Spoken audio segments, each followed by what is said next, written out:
मनुष्य का तन हमें क्यों मिला है? मनुष्य तन के क्या लाभ है? मृत्यु के बाद हमारी आत्मा का क्या होता है? आज इन्हीं विषयों पर बात करते हैं। तो मानस में तुलसी बाबा लिखते हैं, बड़े भाग्य मानुष्य तन पावा, सुर दुर्लभ सब ग्रंथन गावा।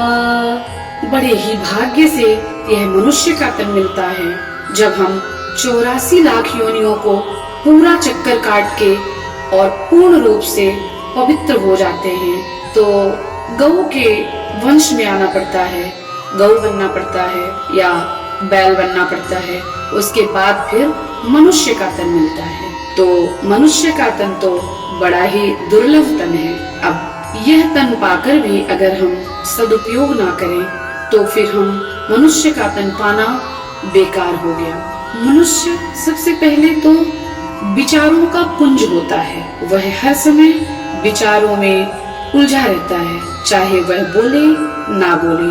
गूंगा भी विचारों में ही उलझा रहता है, भले वह बोल नहीं सकता, बोलना अलग बात है और विचारों में रहना अलग बात है। तो सोते जागते हम सब विचारों में ही रहते हैं। विचारों में तो हमारा कंट्रोल नहीं है, परंतु जो सोच विचार हमें हो रहा है उसकी क्वालिटी पे हमें जरूर ध्यान देना चाहिए।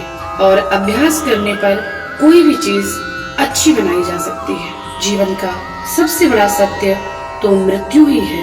तो हमें यह मनुष्य का तन मिला है, उसका सदुपयोग करना चाहिए, इसलिए कि इसी तन से हम कोई साधन कर सकते हैं, सत्संग कर सकते हैं और मनुष्य तन से ही हम भगवान की प्राप्ति भी कर सकते हैं।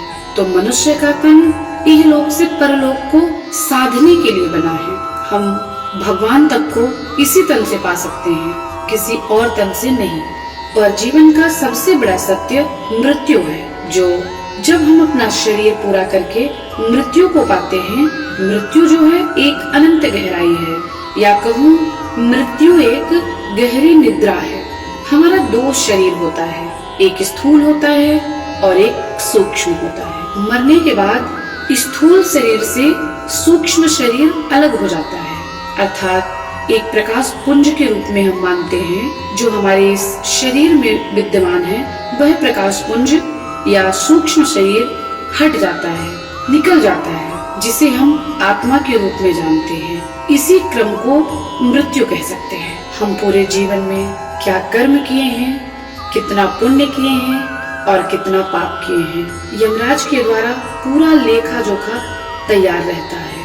और जब हमारी मृत्यु होती है तो हमारी आत्मा के समक्ष वो सारी चीजें पेश की जाती हैं कि आपने इतना पुण्य किया है, इतना पाप किया है और इस अनुसार आपको परिणाम मिलेगा। इसीलिए तो तुलसी बाबा ने लिखा है, जो जस करे सो तस फल चाखा। जो जैसा कर्म करेगा वैसा फल उसे अवश्य मिलेगा, आज नहीं तो कल मिलेगा। तो यमराज के द्वारा हर चीज का आकलन होता है, हमें दिखाया जाता है और उन सारे कर्मों को हमें भुगवाया जाता है। किसका पुण्य प्रबल है, किसका पाप प्रबल है, वो तो व्यक्ति भी जानता है और ऊपर भी सब लिखा होता है। इसीलिए हो सके तो जीवन को अब जितना भी समय बचा है उसी में अपना जन्म साध लीजिए।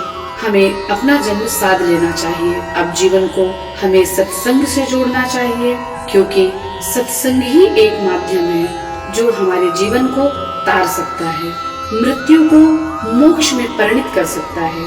तो यह नर तन जो है एक साधन है इहलोक से परलोक को साधने का। इस पुनरपि जन्मम पुनरपि मरणम पुनरपि जननी जठरे शयनम, इससे अगर आप मुक्त होना चाहते हैं तो कृपया भगवद स्मरण और सत्संग, अच्छे कर्मों को करके अपने खाते में जोड़िए, जिससे हमारा जन्म अच्छा हुआ है तो मृत्यु भी हमारी अच्छी हो और हम मोक्ष को पाएं या प्रभु के धाम को प्राप्त करें। यही एक तन है, यही एक जीवन है मनुष्य का, जिससे हम भगवान को भी पा सकते हैं। तो यह वीडियो यहीं पे खत्म करती हूँ।